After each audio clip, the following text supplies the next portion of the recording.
Hello, friends, and welcome back to the Sip and Smoke podcast with myself and Billy. How you doing, Billy? I'm doing well, thank you. How are you? I'm doing good. As people may notice, we're in it's not a different place, but it looks different. I know, it's a slight switch up to the previous episodes, but something that we're quite looking forward to. I mean, try and make it a little bit more of a luxury feeling. Exactly, yeah. It's a lot more comfortable, relaxed.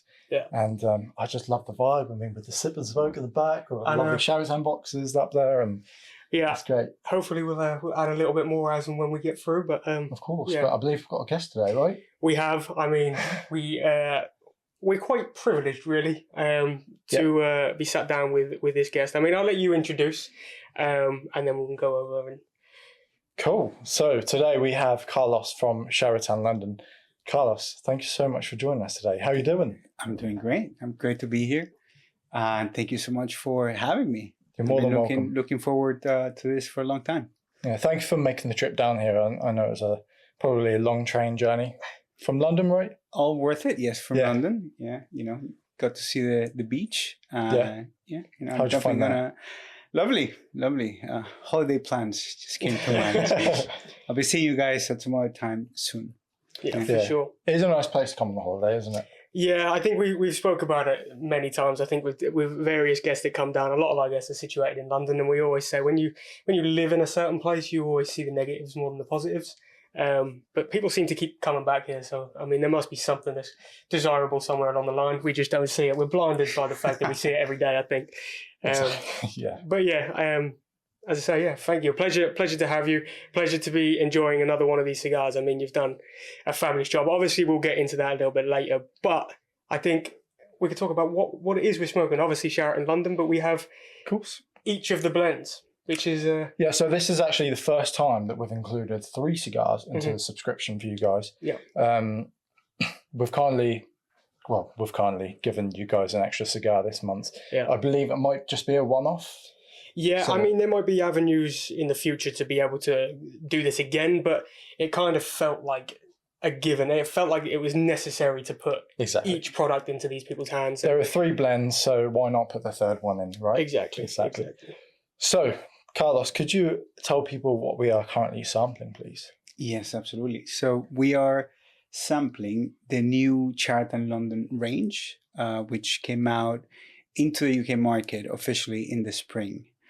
So let's say it's a new product locally, domestically. We launched it last year in September at Intertabac for international markets.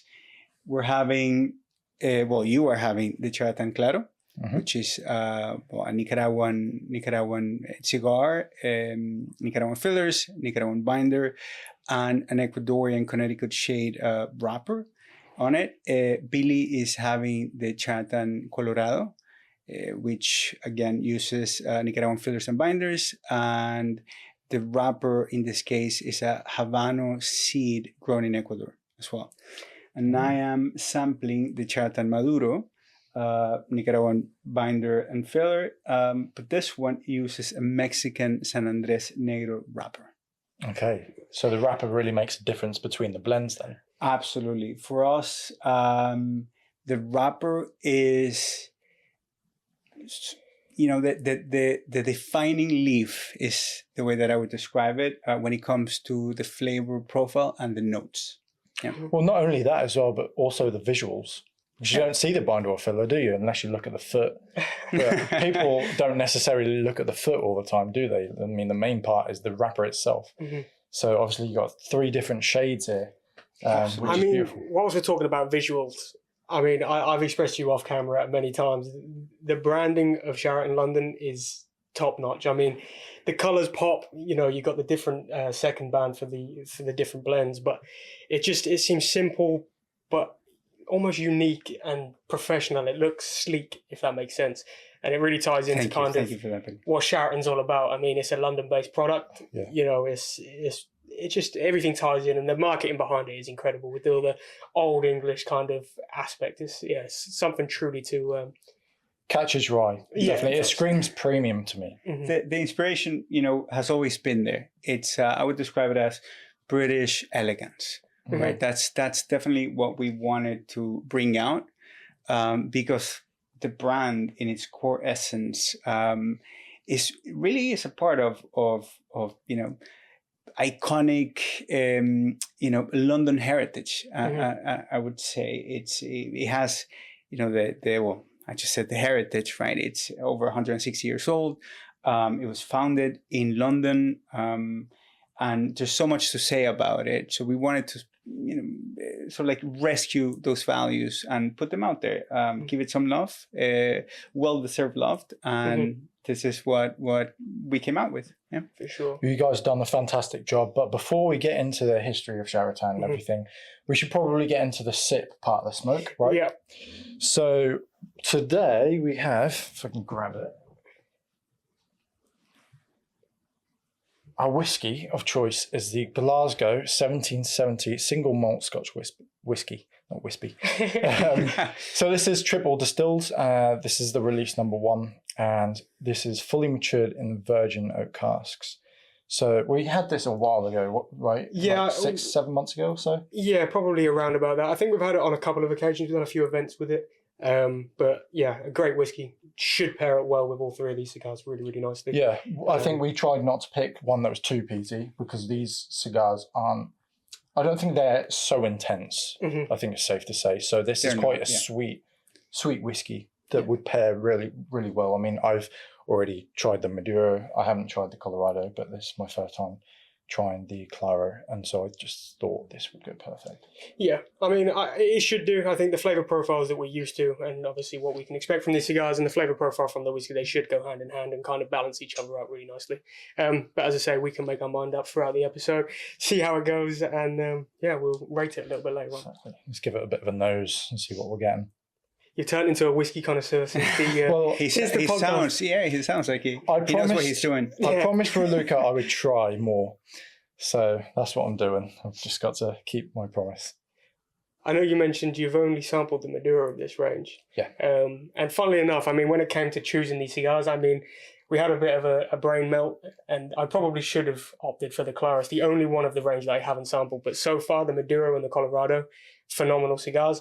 And I'm looking forward to trying the Claro. It's one that I kind of push to the back of my mind because it's not something that I usually pick up. Yep. I don't tend to go for sort of Connecticut shades or Claro wrappers, so it's one that I'm yet to try, but I'm definitely intrigued by it. Well, hopefully you will not be disappointed, but I totally get it, and that's kind of the idea behind introducing 3 new blends, right? That work well. That we have an experience for everyone's palate, but you can also try the 3 and decide if you have a favorite, right? And stick to that one, or hopefully enjoy the 3 at different times of day, or depending on the mood or what you're pairing it with. So yeah, we are very proud of these 3 blends, and what we were able to achieve.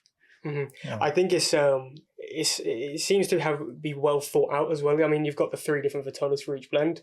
I mean, the short Churchill or half Churchill, that's relatively new in terms of namesake, in terms of size. Yeah. Is that like any specific reason? I mean, it's perfect. I mean, the first time I sampled that, I was literally doing the everyday things, cutting the grass, and I had the Colorado, and I thought it's a perfect cigar for the half an hour sort of job. But you seem to have one for every occasion, as you just mentioned. The Robusto, the kind of midpoint, the early day, kind of the short Churchill, the half Churchill, and then the Toro if you've got an abundance of time.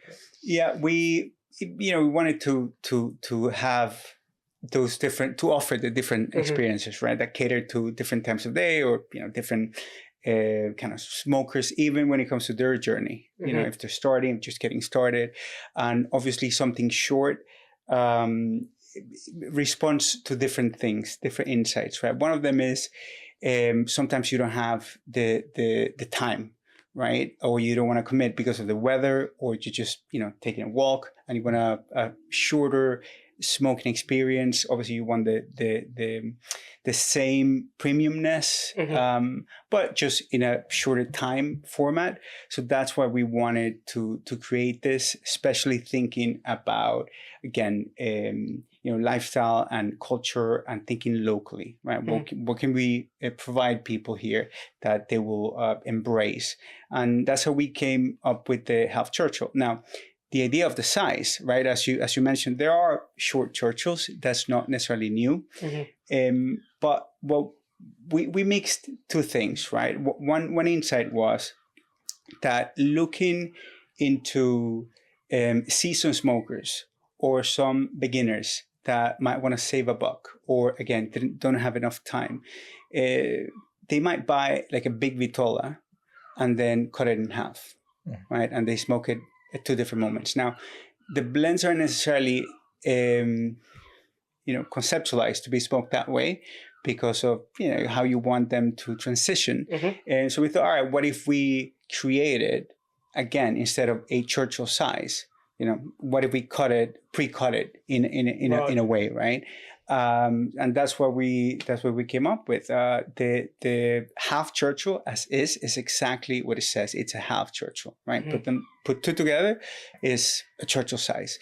For some reason, you won't find that in any other brand, right? So it's a very particular size, and we're very happy with it. The response has been great, and that's kind of like this where it came from. Yeah, I think that's a great idea. And as you say, there's many people like historically that do that, right? I mean, they never wanted to smoke a whole cigar, so they cut it in half. So as I say, tying it into tradition, and Charatan has many historical backgrounds and things like that. So to be able to bring that something modern day is quite cool. Yep. It's also great because it also comes hand in hand with the British heritage, because obviously Winston Churchill, you've got the half Churchill size. So this is Charatan London, so it's perfect. Yeah. Great. Yeah, he's an icon. He's recognized everywhere. Obviously, one of the poster figures, let's say, for cigars smokers around the globe. Yeah. And so it just made sense to also pay, homage to Sir Winston Churchill in that way. Yeah. Yeah. Have you sat in his chair at all? I have. Oh, you have? How was that? Not that comfy as you would imagine. I was going to say, first of all, I didn't want to break it, but yeah. I imagine it's quite worn at this point. I feel like it's a sight to see, and it's a traditional thing that people like to do. But I think it's a good time to kind of dive a little bit deeper into the history. I mean, talking about Winston Churchill and things like that, it kind of goes hand in hand. So, I mean, Charatan was originally founded in 1863. That is right. Many different things. It used to be made and rolled by Dunhill, a massive figure in the terms of in the tobacco industry, in the smoking industry. But how did that kind of come into everything? How did that kind of develop to what it is now? Yeah, that's a great question. Let me try and skim through the history of Charatan, right? Because as you said, it started over 160 years ago, and the brand started off as a pipe manufacturer.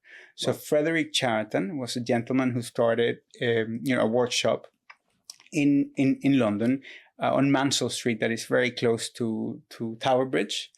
But just to give you an idea of when this happened, right? 1863, there was about 30 years before Tower Bridge was even built. So it's way back when. And he had a great business. He actually manufactured some pipes for Dunhill that Dunhill sold under their brand name, right? Eventually, his son took over the business, but once he passed away, his widow, Reuben Charatan's widow, sold the business to a distributor who sold it again, and eventually Dunhill acquired it in the 70s, right? So it became a brand owned by Dunhill. And it was someone at Dunhill in the 90s who decided, we've had this brand that is recognized by pipe smokers all over the world. Obviously, it went under the rug a bit once it was acquired by Dunhill. So he decided to develop a cigar under the Charatan brand. And it's been in the UK market ever since, right? And it performs well. It's up until now, it's always been seen as, an accessible cigar. But we wanted to bring back the history, refine the blends, refine the product, and relaunch the brand. And that's what we're doing at the moment. So that's kind of, short. Long story short, that's basically the summary of it. We were able to acquire the brand from Dunhill after they decided to stop trading with tobacco. And a store, we were their distributors, and of course they weren't going to use the Charatan brand anymore. So we were able to purchase it from them. And since then, we developed the the pipe tobacco as well, and cigarillos and so on. So yeah, Charatan, as we say, has been involved or part of proper tobacco culture, and we just making the most of it in a way, right? Bringing back the strength that it once had. Mm. It's nice because, as we said, it started back in 1863, which actually predates a lot of the Cuban benchmark brands that are out there, which is incredible. I mean, some Cuban brands didn't start until like the mid 1900s. So it's just fantastic that's been carried through all the way until today. But I think it was the 1990s that Dunhill started rolling cigars. Yes. Is that right? Yes, that's exactly the case. So it's been around, when you think about it, in the UK market as a cigar for over 25 years.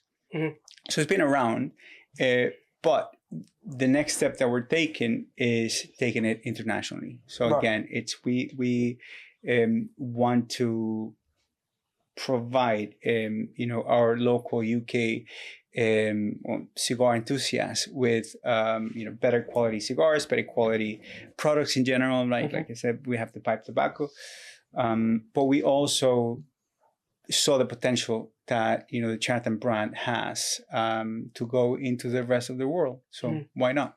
Exactly, and I think, to be fair, with the way that it seems to have been received in the UK, I feel like there's nothing stopping it now. I mean, there's got to be a lot of things in the pipe work for the Charatan brand, and obviously you've kind of made it your baby at this point. You're front and center.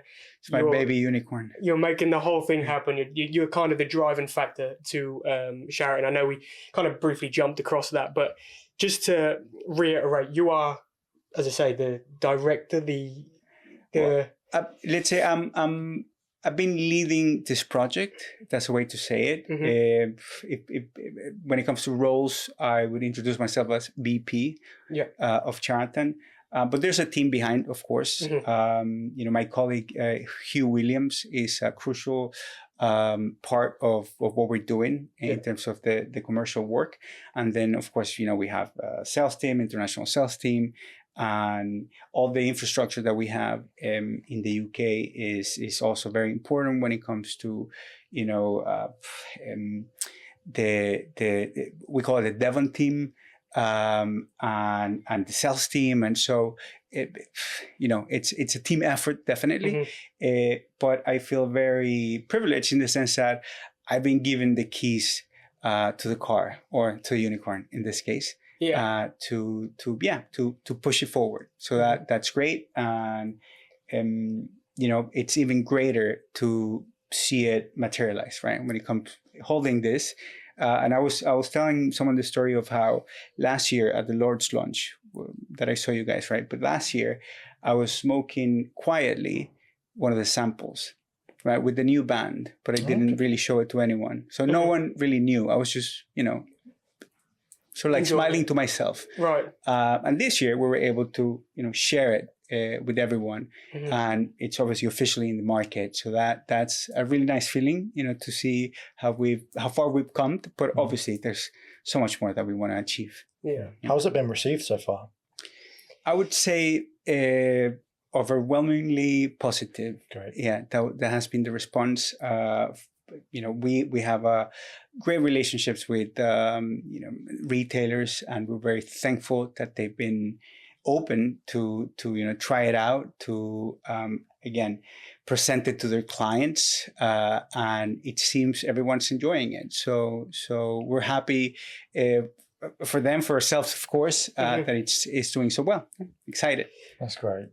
I mean, the proof is in the pudding. As I said, I can't speak highly enough of these cigars. And as I say, I've only had the Colorado and the Maduro, but they're a go-to for sure. Especially with that half Churchill size, it's convenient at the same time as enjoyable.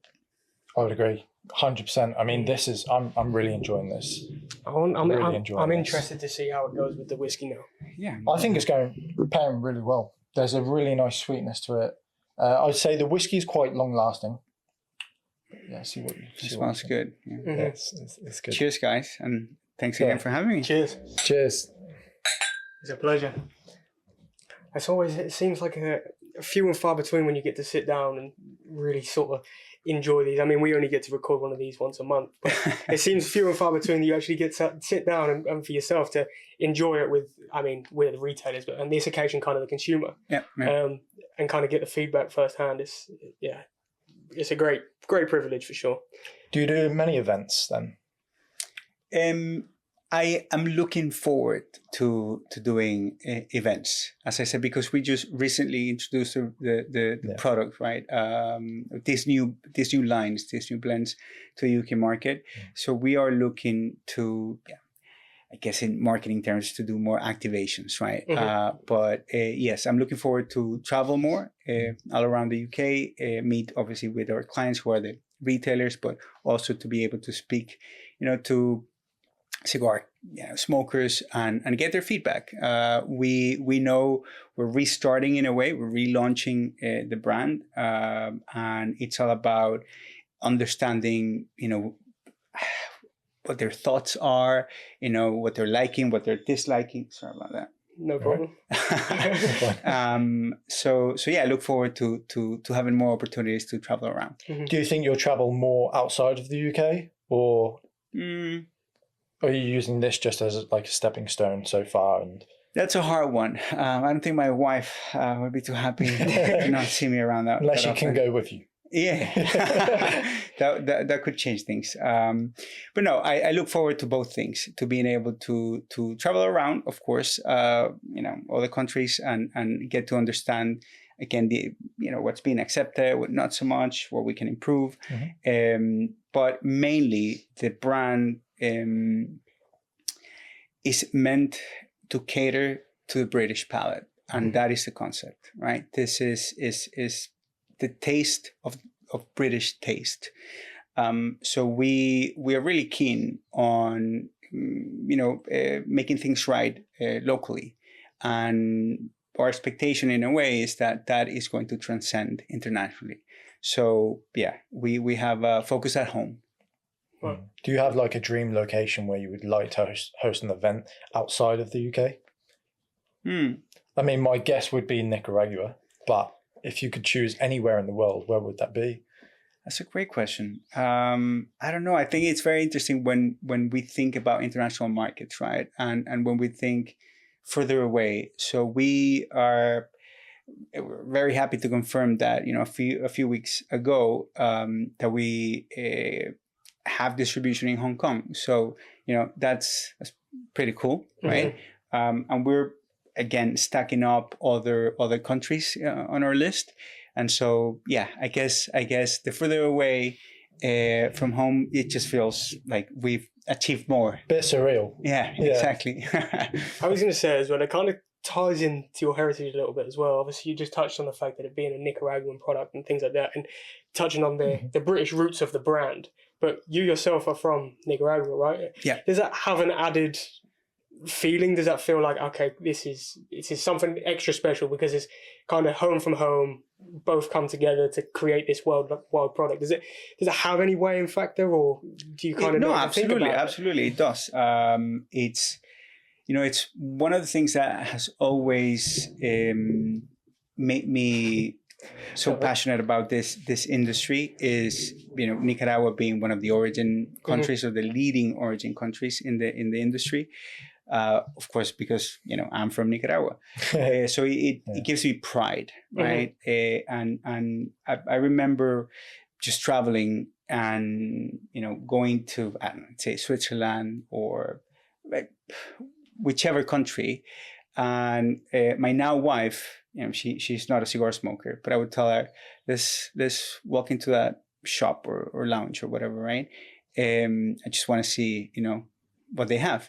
And finding, cigars that I, let's say, had something to do with, that I helped develop, would always fill me with pride, to find in random places, not so random, but you know what I mean? Places you wouldn't necessarily think about either. Yeah, of course, because you create something and then it goes out into the world. So to find it in the world is very special.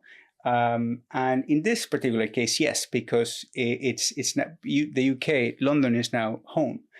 So be able to mix those two things is also enriching, right? To see it go live and landing so well. I want to say, because I'm not trying to, appropriate, the British culture or anything. I respect it very much, but I think it also gives me let's call it a different perspective, right? Because there are things that I identify that you might, as a, let's say, British person or someone who grew up here, take for granted. But that I'm able to kind of identify that, you know what, this is something very special, this is unique to the UK. You know what I mean? And yeah, such as Pimm's, for example. I was having this conversation the other day. Pimm's, obviously the official summer drink of the UK. Yeah. Not necessarily known around the world. It's not that popular as so many other things are. Right. So being able to know that and so to try and share that with a wider audience is also something that I take delight on.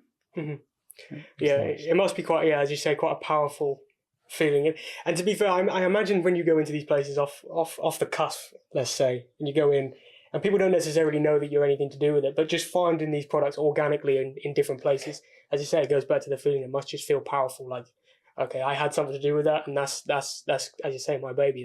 That's my thing. Yeah, it's it's a nice feeling. It's a nice feeling. I can imagine. People back home in Nicaragua, how do they feel about it? They must be quite proud. Yes, when you think about it, it's one of those products that, independently of where it comes from, it belongs to a premium industry, right? It's a handcrafted product. It's well regarded, and so definitely knowing that something that we make back home in Nicaragua is enjoyed around the globe is something that everyone feels proud of, and you can see this when you go to factories, when you talk to the rollers, to the poncheros, or anyone who's involved in the industry, and they learn that this is on international magazines and it's won awards. It just brightens up your day. Yeah. Of course, yeah. What sort of key inspirations did you use in the rebranding process, and how tough was that? Because I imagine it's not an easy feat to rebrand. See, I was going to ask a similar question because, obviously we touched on I suppose the inspiration is obviously the British culture and things like that. Obviously, what the branding that you've used, but the spark. Obviously, Charatan was a well-known product anyway, but it's more of not a budget, but lower end in terms of price point. But what was the spark to think, okay, this can go further. We can make something better. Yeah, well, like I said, the potential, right? It always had legs in a way. But I think one of the defining moments was when the 160th anniversary won Cigar of the Year in the UK. Yeah, phenomenal cigar. And so we thought, yes, it makes sense. It's a great cigar because obviously the most important thing is always the product, right? The experience that you provide. And then comes the task of how you communicate it and how you position that, right?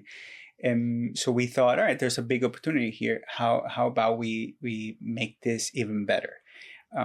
But it was a dual process or parallel process, right? In terms of rethinking the brand, trying to going back to marketing terms, to optimize, positioning, messaging, and so on, and obviously visual brand identity, but also reblending or creating new blends for that matter, refining, the cigar offering that we had, with understanding what the market,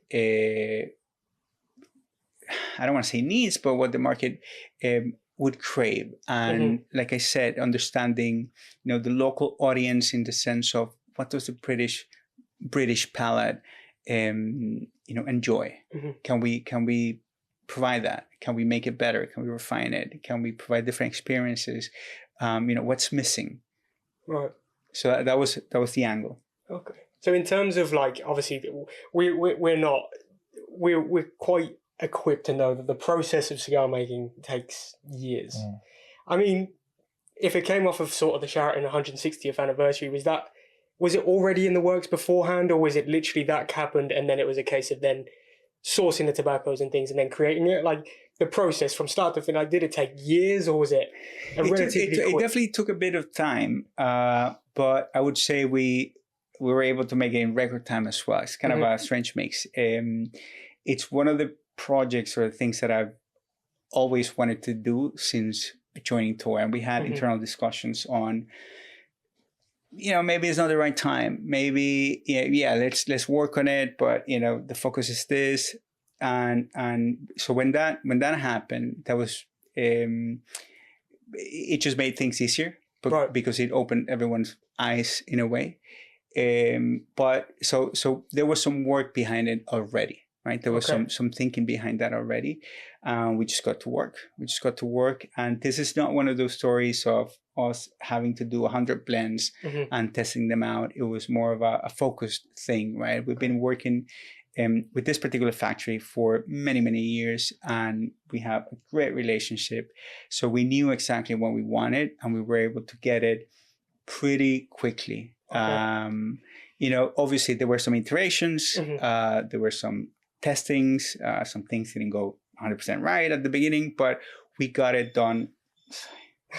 So I'm going to take this up. You know what this is? This is my heart rate. Oh, right, okay. Yeah. This is what, again, old people use to. You're fine. Yeah, no worries. Where was I? I can't remember. Well, so yeah, it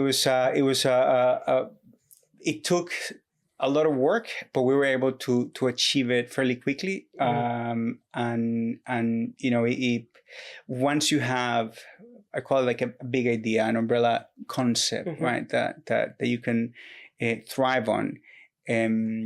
Everything becomes much clearer and easier to execute when it comes down to operational stuff, or deciding, what color is going to be, what color, are we going to use for the boxes, or what size of boxes, what types of boxes.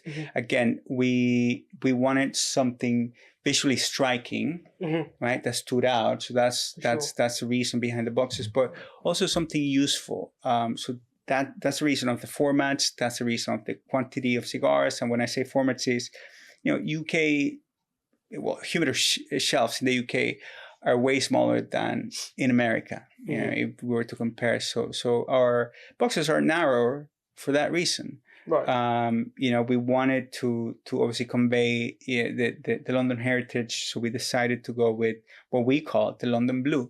Yeah.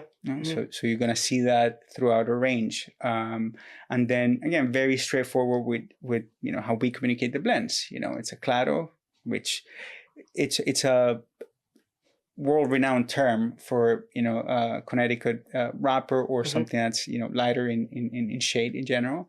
So it's just very straightforward in different ways. This might come across as stupid or just not even thinking about it, but I've only just realised right now that there's red, white, and blue. The Colorado's red, Clara's white, and you got the blue, red, white, blue, Union Jack. I've only just made that connection between the three blends. I don't know why that never came across my head before, but I just did it and I thought, okay, it makes a little bit more sense now. It makes sense. But there's an added extra thing, and I think it's something that we're used to seeing with the Charatan blends of before sort of the bundle sticks, if you like, the unicorn. Yeah. There's an added element as to why it's a unicorn. Yeah. Would you like to go into a little bit of detail as to why, it's a unicorn on the badge and why it's stuck throughout the whole time? Yeah, absolutely. So one relevant thing to say, though, is that we didn't come up with the unicorn, right? Okay. The unicorn has always been there. Right. And since the beginning, since Frederick Charatan started his pipe business, he had a logo that featured two unicorns, actually, in a kind of like an emblem with a CP that stood for Charatan Pipes, right? Right. When the cigar was developed by Dunhill, they kept the unicorn. It was only one prancing unicorn. And what we did recently was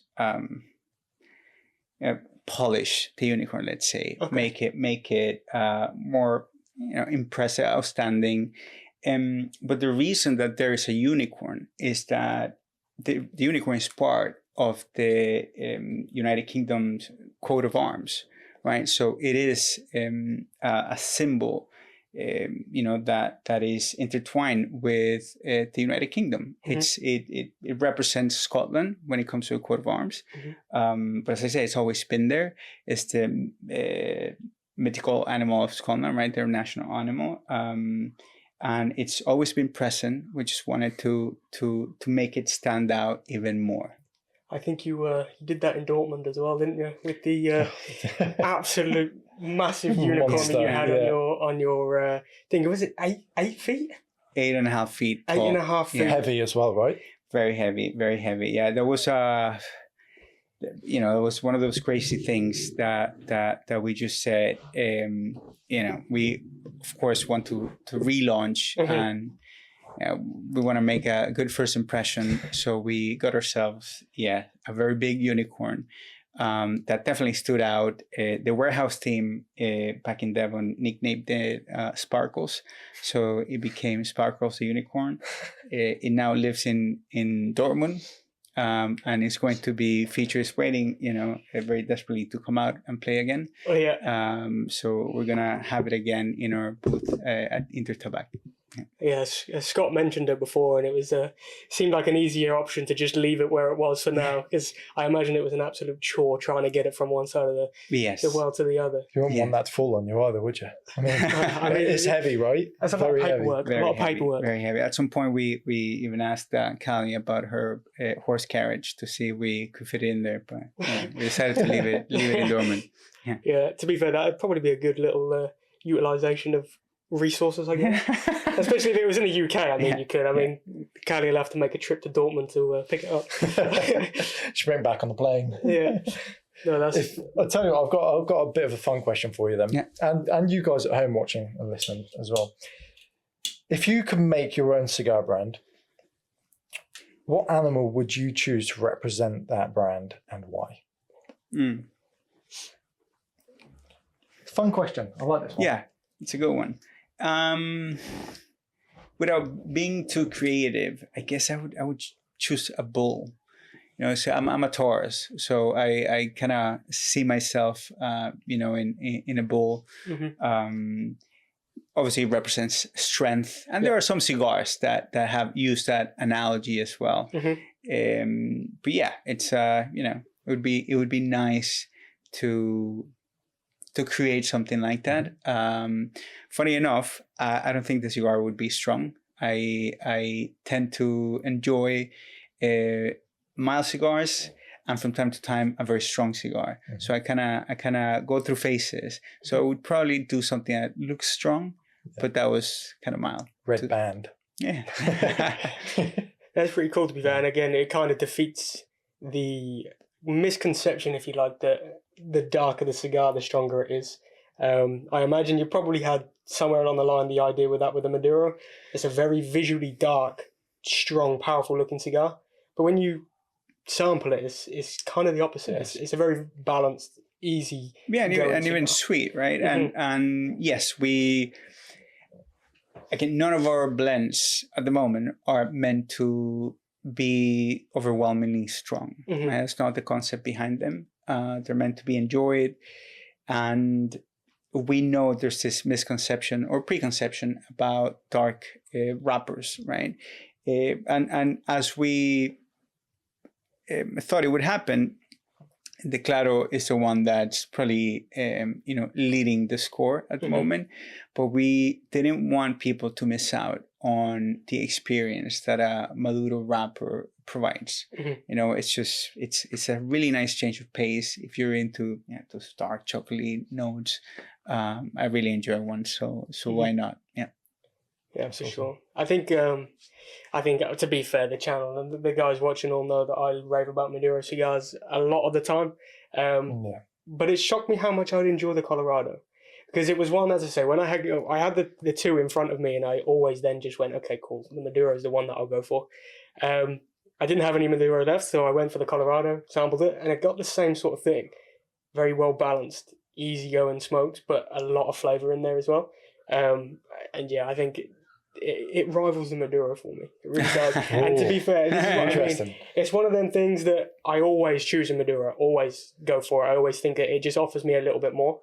But on few occasions, there's other blends then that's like, okay, this lives up to the expectation. This lives up to what the Maduro gives me. And the Colorado for me really did do that. As I say, I haven't had the Clara yet, which I said earlier, but I'm assuming that it'll do the same thing. Hopefully. We've spoken about it like a million times on the channel already, but we can't reiterate, is that the word? Reiterate enough the fact that the Maduro wrapper adds more of a sweetness to the blend, which you wouldn't think about, would you? Yeah, I mean, especially when I first started, I would look at dark cigars and think, oh, it's going to be spicy and heavy. But it's complete opposite, isn't it? Mm-hmm. Yeah, for sure.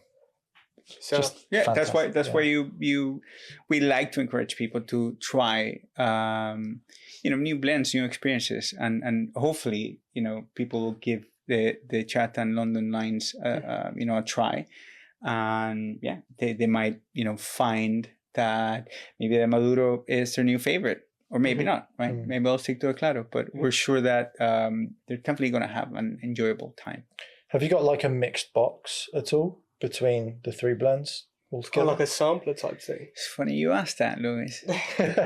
You might have to wait a bit for that. Well. I know we touched on the blends and things, and obviously you've got the three at the moment. Is there anything coming that might be new? Was it always the three blends? Was it, as I say, we'll go back to the process. Was it, okay, we want to create this one cigar, but now we can make it work with three different wrappers?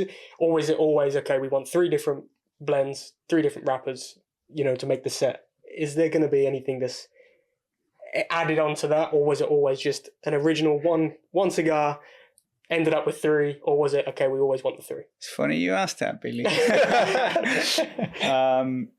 Stay tuned. Stay tuned. We wanted to cover our bases with, like I said, three blends that did the job really, really well, right? That provided these different experiences that we know, are bulletproof in a way, that are great, that we enjoy ourselves in these three Vitola sizes that are also in a way bulletproof. The Robusto size is like the golden standard to Vitolas in the cigar industry. The Toro size that we went with might not be your most popular Vitola in the UK, but it is the most popular Vitola internationally, and by far. So of course, going international, so we had to, in a way, to include the Toro size, right? And then the Half Churchill was a leap of faith in a way, right? We stuck to our guns, thinking, well, it doesn't exist. Of course, there are similar sizes, but let's go with it, right? And we want to have an edge as well. So that is the portfolio at the moment. But we are tobacco people. Of course, we're curious and we want to keep playing with things and provide, cigar enjoyers, as I call them, with new experiences. So there'll be more stuff coming out. Yeah. So exciting. We can't wait to see it. I mean, you guys are doing such a fantastic job. And again, like, these cigars are brilliant. We hope you guys at home are enjoying them too. We just can't help ourselves but to push for more information, can we? We love it. We love it. Try and get some insider information. Well, that just means, I'm going to invite myself back. Yeah, for sure. We always speak to George about stuff like this, and he's like, if I tell you, I'll have to kill you. It's always a side kind of, that's like the universal reply when you ask for what's coming. It's always a case of, we can't say anything yet. But I think that response always gives us hope that there's something, though. If there's nothing that you can say about it, there's got to be something. Do you know what I mean? So, very, very exciting times ahead. And as I say, I'm a massive fan right now. So I'm really looking forward to it. Bit like the government with aliens. They're like, I can't say anything. Means it's true, right? You've been dying to bring up aliens. Great analogy. Taking it back to you personally, though, when did you first start in the industry? Because you have a bit of a history with branding as a whole, right? And I believe I saw online that you have like an Instagram profile based around street signs or like graffitis and stuff like that. How did that happen? That's that's like a side story, right? That was just something I started out of curiosity. This account called Nika Signs, and to be honest, I kind of took inspiration of this Italian graphic designer that took photos of signage in Italy, and what she came up with was this beautiful collection of just intrinsic and beautifully designed, typographies and signage forged in iron and so on. Mm-hmm. And I thought, what if I did that in Nicaragua? Coming from a developing country, we don't have that same, let's say, quality of signage. So it was quite the contrast, let's say, right? So what we have is, what I started doing was documenting what's known as vernacular design, which is basically designed stuff done by non-designers. So if you basically see signage that's painted by someone who doesn't necessarily knows the rules of graphic designs mm-hmm. as you would have them, the outcome sometimes is funny, sometimes it's quite inspiring, sometimes it's random, unique. Yeah, it's quite unique. It's something people really connected to that idea. It just grew and it became a bit of a community, around Nicaraguan signage. Yeah, that's one story, right? And it has to do, or it ties up with the idea that I've always been into graphic design and communications and advertising, and my background is in it's kind of a mix, journalism and also brand strategy or brand mm-hmm. creativity.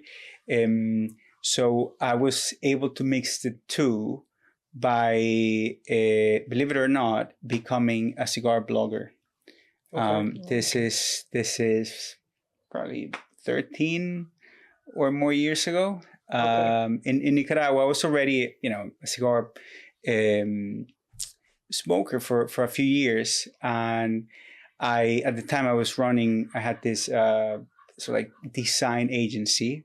Well, mm-hmm. it was it was a design agency that I was running, and so I did that. I did advertising, stuff online, and my friend and I, who always used to meet, and talk about cigars, kind of noticed that Nicaragua was becoming a very popular, cigar origin, mm-hmm. and I started seeing a lot of American bloggers and European bloggers coming to town, and they got to tour the factories, and so I said, well, we're right here. This is where we live, right? So why don't we start kind of like writing about our own experiences? We just wanted a foot into the industry. It was kind of a a silly thing. We thought about, at the time it was called IPCPR, which is now PCA, right. Where the industry met in Vegas. And we're like, it would be so cool to go there. So why don't we become industry, right? So we did that for a couple of months, and it actually went well. Because we kind of knew what we were doing mm-hmm. in terms of photography and writing in a very approachable way. Right. Nothing, unattainable. It got to a point where a cigar manufacturer reached out to me, and then we started talking, and he learned that I was in advertising, and basically he proposed to me to work on developing a brand based on this idea that he had looked for people in advertising, and every time he found out that if they weren't cigar smokers, they had preconceptions right. or biases. They mm-hmm. didn't really understand the culture. Mm-hmm. So it was kind of a bridge, Okay. I enjoy cigars, and I know how to communicate. That's the potential that he saw, and we started working together. Yeah. It's crazy to think that it started just like a off of a whim kind of thing. It was like, well, I kind of like this and I kind of like this. Let's try and make it together. And I imagine in that moment when you were sitting down having that conversation, it was like, you don't really know what the outcome's going to be. It could have completely gone south, or, nothing come of it. But that one little bit of passion and that one thing that caught your eye has spurred you to create the career that you've had and led you to Charatan and tour and the things that you're now involved in. Yeah, and it's pretty cool. And I didn't do it wanting to get in the industry at all. It was just a passion thing. It was a passion project, right? Mm-hmm. And I had kind of done passion projects in the past. And I think that's key. Again, Nika Science, going back to the signage thing, that's also a passion project. I haven't given it much time lately, but it kind of I imagine you're stacked up with it depends, right, on where you're at with life. But that also brought me, I don't know, other kind of opportunities or relationships or, other conversation. It's actually been featured like on newspapers in Nicaragua and stuff, just because it's something that, created a bit of a following, out of something that is obvious, but you kind of neglect day to day. But when you see that collection, people kind of react positively to it. So yeah, I wasn't expecting anything when I started blogging, but to have a bit of access, and I really got it. I mean, to be fair, you've hit what you needed and some for sure. And as I say, it's led you to this wonderful brand, and I mean, tour as a distributor, and it's fair play, to be perfectly honest with you. Absolutely fair play. Hats off, because that's incredible. It's a bit similar to Steve from London Cigar Smoker. Absolutely fantastic guy. He's got his own blog, and that's all his passion. He writes on this blog. He's getting invited to these events. Really, really nice guy. We saw him at Lord's Lunch. We got to meet him. Really lovely bloke, and I highly recommend going to his website. The funny thing is obviously he's got his normal regular job, and he posted something on his Instagram the other day, and it was a case of the people that he works with day to day didn't have a clue that he even enjoyed cigars. And he's quite a big, like, people know who he is, around the industry. He's at all of these events and things. It's incredible that he's a very humble guy. Very humble guy. He's just hit 10,000 followers as well. So Steve, if you're listening, congratulations.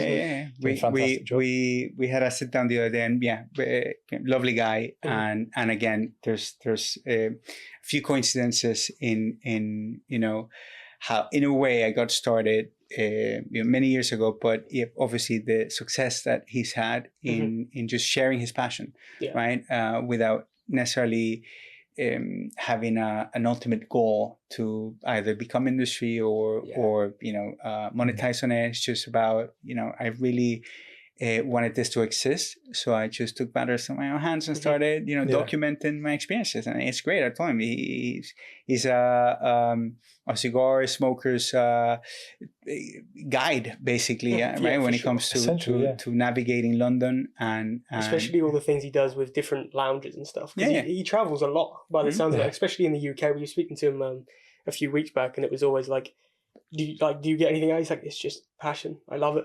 It's just one of them things, and I've managed to see so many different quirky places that you wouldn't even realise exist. And as I say, hats off to what he's doing as well, because, incredible. It's cool because he's the only British person that I can think of that's doing that. Whereas a lot of the blogs you see are based in America. So it's kind of like he's not really got much competition over here, has he? No, off the top of my head, no. I mean, you've got I know of sort of. Yeah, I mean, he's doing great work in the sense that it goes beyond just taking the random photo, right?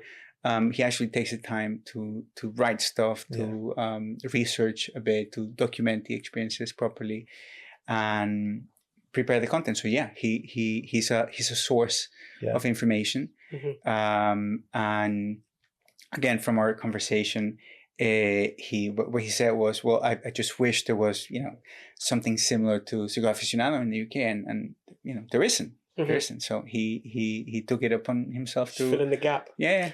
The great thing is as well, he's not biased because he's like he does it solo, so independent. Yeah. Exactly. So there's no bias when it comes to it. So it's all completely honest, and it's just fantastic, isn't it? Yeah, for sure. Great. So good job on that, Steve.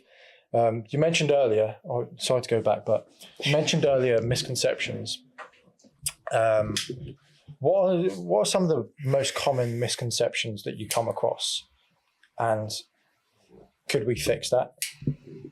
Like, could we correct that? in general terms of cigars, Yes. there's plenty. It's a difficult question because I'm definitely not a know-it-all, right? And I don't want to enforce my opinion as the ultimate truth. And I do have a saying of if you like smoking your cigar a certain way or lighting up a certain way or whatever, that's your taste. That you're right. But things like what we were talking earlier about, the wrappers, right? Do they define the strength? Well, no. Obviously, that's defined by the blend in general, and there's so much complexity that goes behind the blends, right? Like we openly describe the origin of the tobaccos, of the three main parts, of a cigar, but we're not necessarily telling you where that leaf sat in terms of the plant itself, and then you have the many more variables when it comes to the soil and the region where it was exactly planted and grew, and weather conditions, and as I was saying, just from origins.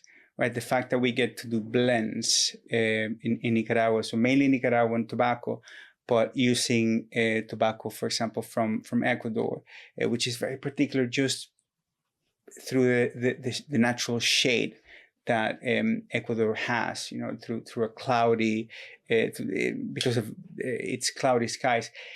That makes it different. That impacts the blend in such an intricate way that it's hard to explain. So in a way, just try it out, right? Give them a try.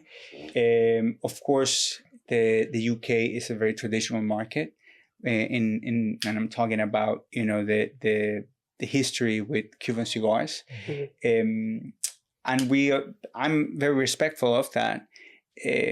But at the same time, the level of I want to say quality assurance that New World Cigars bring to the table, and just the standards of innovation makes with respecting the craft, as it's always been done. It's just outstanding. So for those who hesitate, I would just say, just give them a try. So sometimes it becomes too linked to maybe their personality when it comes to cigars. I've always smoked this brand. Give it a try. There's nothing to worry about. Either you're gonna really enjoy it, or maybe not so much. Exactly. We always say it's more important to buy wide than buy deep. It's more important to know what you don't like as opposed to what you do like, essentially, isn't it? But there's so many variations, and as you say, every little intricate detail changes the outcome of the tobacco itself. As you say, the climates, the pH level, the soils, all of these things you wouldn't even necessarily think about when you're just sitting and enjoying a cigar. But there's so much variation and so many different brands now that there isn't one that's just going to be your, like, obviously you'll have your favorites and the one you'll go back to, but there'll be similarities and things that you can try. And as I say, the options are endless at this point. There's so many things out there. So I think, as you say, it's a important thing to sample many different things, and regions specifically, or tobacco types from different regions and things like that. Because as you say, it's so different, and the characteristics, the flavor profiles, and everything. There's so many differences. Absolutely, it's a very competitive space. For sure. There are more and more brands trying to make it. So competition is fierce, but that's what's great about it, because then the quality on trying to make a better cigar each time is there when it comes to the us as brands. When it comes to the product that I want to bring out to market, is going to be better for the end consumer. That's kind of like the mentality that we have, and is the reason why we're bringing these cigars out into the world. It's not because I just thought, all right, why not? It's because we really think that there's something to add without taking from what's out there already. I also think it's a great nod to the industry as a whole, because relationships we talk about competition, but everybody uses everybody as kind of help and beneficiaries and, you know, stepping stones to create something new. It's always a family feel, especially in my opinion anyway. I feel like, you know, you've got so many different brands, but there's not many that, like, you've got one that's doing this and they hate what this person's doing or blah, blah, blah. It's always kind of interconnected and using different people's resources and stuff like that. It's always, as I say, a family orientated kind of feel to the industry. I don't know if you would agree, but yeah, I'd say there's a lot of chivalry. You know, There's a lot of helping hands if you need them. It's quite a refreshing. You know, like I said, it's very traditional and old school, if you wish. But at the same time, it's refreshing. It's nice to see new faces as well, new generations getting into it, like you guys. You know. You're the young blood, you know, of the UK cigar industry, creating obviously content, you know, for new audience. Let's say this didn't exist when you think about it, right? 10, 20 years ago. So opening new spaces and new ways to create community is important, and I think people are very pro to share their passion, because that's what links us, right? That's at the end of the day, if you're in this space, it's because you truly enjoy it, so you want to have a good time. So yeah. Do you see the industry evolving much over the next 5 to 10 years? Because the industry's changed a lot as a whole. I mean, back in the day, they used to smoke cigars with white gloves, and it was kind of like a taboo to have women involved in the industry and whatnot. But we see differences ever since then. Like, people don't wear white gloves anymore. See a lot more women coming into the industry. So how do you think that's going to change? I think it's the power of social media. That's one of the pros to social media that kind of brings us all together. I mean, in terms of, we mentioned earlier about the educational side of things and what we're trying to produce for the consumer to kind of understand what it is that goes in behind these things. I think social media has many cons, and there's so many things that can go south. People are, you know, it's a platform for bad and good. But for us, I think, especially in the cigar industry, it's a great way it's a great resource to use to get that educational side of things out. And I don't think, like, in my opinion, innovation is never going to change, especially with, as I say, all the new brands from the new world kind of side of things. You know, back in the day, it was always Cuba, you know, and now it's kind of like 50-50, you know, new world's up there and they compete very, very well with Cuban brands. But yeah, that's kind of my take on it. I think that the social media side of things helps with the innovation. Absolutely. I mean, connecting with people, right, who enjoy who share this passion. I think there's many ways to look at it. It's going to evolve. You know, younger people, I think, have a different mindset. They appreciate, obviously, handcrafted products. Because obviously they grew up also in industrialization and everything's fast, and so there's a certain appreciation to things that are local, that have a history, that are rich in heritage, that you know, have been handmade. However, there's the other side of things, which is basically the threats that we face as an industry, right, and how that could shift how the industry, you know, evolves and behaves, right? If we have bans or higher taxation or whatever is thrown our way, I don't think it's going to disappear anytime soon. You know, this kind of products are here to stay, but we'll see. We'll wait and see. We'll do our best, you know, as you know, as we can. Yeah, it'll be interesting to see how everything evolves. I think the educational side, as you both mentioned, is crucial. And talking of the educational side, you guys have an event soon called Meet the Makers. Yes. Now, by the time this episode goes out, that event would already have happened. But I think that's a really great chance for people to learn more, but also meet the people behind the brands, because you don't necessarily always see them. So are you looking forward to that event, and what can people expect from that? Absolutely. I think it's going to be a big milestone, let's say, when it comes to the industry in general in the UK. It's been a lot of work putting it together, almost 3 years of planning. I know it's hard to kind of get this idea, around everyone's minds, but it's a sort of like a once in a lifetime event, in the sense that all of these makers, right, the people who put their names on the labels, are coming to share not only with industry but with final consumers, with cigar smokers, and are open to have face-to-face encounters and chat and share. As I said, it's quite a special opportunity. The biggest event, or bigger than Meet the Makers in all of Europe, would be Intertabac, which is a trade show, right, in September. After that, Meet the Makers is going to be the biggest gathering of cigar makers in all of Europe. And of course, it's the biggest gathering of cigar makers in the UK. And the profiles of people that are coming are just stunning. So we're looking forward to that. We get to, go and visit the origins and get to share that experience with key accounts. We call it the tour, where we go and, we visit 5 to 7 factories in a week. And again, we're guided by the makers themselves in their home countries. But in this case, they're coming over to visit us, right? And so it's special, very, very special occasion.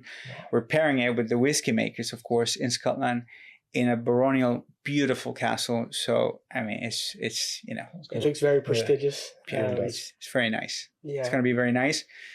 Hopefully that still stands, when this goes out. Yeah, as I say, I imagine it will be a great success. And as you say, I can imagine the amount of work to get all of these people under the same roof at the same time. I can imagine that was a bit of a back and forth, a little showing its difficulties, I imagine. Yeah. Some people are asking about kilts. It gets. Are you going to wear one? I'm not. No. Yeah. If we go. Yeah. So there's potential that obviously myself and Lewis will be in attendance, but I can't imagine I'll be wearing a kilt. I assume Scott will be. He will. Yeah. Absolutely. Tradition and all that. But Yeah. Very exciting times ahead, and as I say, there's many things to come, I assume. So yeah, I suppose we'll keep an eye out and see where tour takes us. I suppose. I think you mentioned the tour. Obviously, myself and Lewis have had the pleasure of going on the Davidoff trip. And I think both of us have got our eyes set on going to Nicaragua at some point. Hopefully, we'll be able to manage something in the future. But it would definitely be a great experience. Obviously, you guys are keen, to keep on your learning journey, let's say, and it's, I'd say, eye-opening. Not only because it's, let's say, Nicaragua or Dominican or where we go, but just learning about the nuances that make each factory different, and the attention to detail, that some of these people have, seeing how much pride they take, as we were discussing earlier, but that sort of like family, pride that they take when it goes from generation to generation. And just it's outstanding when you find out how they maneuver or invented something to make a silly process or something that you would assume is a given better. And so everyone's trying to do things better and better and better. And when I say better, I don't mean faster. It's just right. If it needs time, they'll give it time, extra time, but they'll find a way to refine within keeping with tradition, which is it's great to see firsthand. I was going to say, I think that was the biggest takeaway from our visits. As I say, obviously you went to the Dominican, but that's the biggest takeaway, is kind of you go in there and you expect something, but when you see it all and you see it all happening in front of your eyes, and it's like they're all enjoying their job, they love what they're doing. Yeah. It's a pleasure to see, for sure. Well, they're treated really well, aren't they? I mean, they are such a crucial part of the process. So the reason they're happy is because they are treated well, and there's a lot of charitable work that goes into it as well. I mean, you guys do stuff for the schools around the area. Yes. And just to bring it back to Meet the Makers, at the it is a charity-focused event, right? So one of the things that we're doing is raising funds for 3 charities. So all profit, so 100% profit from Meet the Makers, and we have an auction as well. It will go to 3 charities, 2 in Scotland and 1 in Nicaragua. The one in Nicaragua is a school that we as Store have been supporting for a few years now, and we also make it part of our tour for, again, our partners in the UK to witness, what they're helping us achieve when it comes to giving back to these communities. And it's also very heartwarming when you go and see the kids, see the facilities, see the schools, see the progress, and how happy everyone is. Yeah, it's a great industry, right? It is, and sure. And as I say, hats off to obviously all the charitable things that Tour do. It seems never ending. The amount that you give back to sort of the process and everything as well. It's it's great to see. But awesome. I mean, that probably wraps up the majority of the things. I don't know if you've got anything to add. I just want to ask another fun question, which we've asked pretty much every guest, I think. So it's only fair. Oh yeah, I can't skip this one. Let me have a sip before. Of course. I always get lost in conversation and forget to go back. But I mean, it's enjoyable. I think your pairing idea was a great one. Very nice. It's fantastic. I get a lot of orange peel from that whiskey. A lot of citrus notes. Really nice. It definitely has fruity elements. Yeah. It goes really well, yeah. But ask your fun question. Cool. So, if you could sit down and smoke a cigar with any 3 people, dead or alive, who would they be and why? That's a great question. I think, and we talked about Churchill just being, the iconic British gentleman. So yeah, I would love to, pick his brain on many things. Obviously, life, politics, but also tobacco, of course. I would ask him if he minds that people sit on his chair all the time. A person that's alive, if I had to go with a celebrity, I would go with Michael Jordan. Okay, Just, that's one of the ones that I chose. Yeah. Definitely an icon, right?